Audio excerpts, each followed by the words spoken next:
Ang mga taong naghahangad yumaman ay nahuhulog sa tukso, sa isang bitag ng mapanira at walang kabuluhang mga hangarin na nagdadala sa kanila sa kapahamakan. Sapagkat ang pag-ibig sa salapi ang siyang ugat ng lahat ng kasamaan.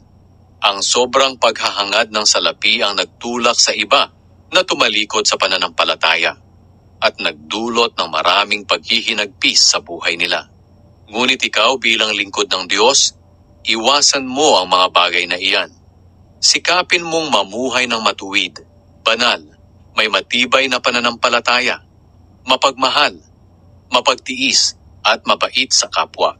Ipaglaban mong mabuti ang pananampalataya. Panghawakan mong mabuti ang buhay na walang hanggan. Dahil tinawag ka ng Diyos para sa buhay na ito, nang ipahayag mo ang pananampalataya mo sa harap ng maraming saksi.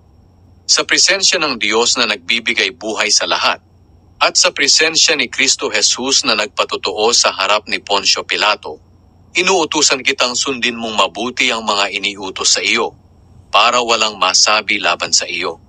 Gawin mo ito hanggang sa pagdating ng ating Panginoong Hesukristo. Sa takdang panahon, ihahayag siya ng dakila at makapangyarihang Diyos, ang Hari ng mga hari at Panginoon ng mga Panginoon. Siya lang ang walang kamatayan at nananahan sa di malapit-lapitang liwanag. Hindi siya nakita o maaaring makita ni numan. Sa Kanya ang karangalan at walang hanggang kapangyarihan. Amen.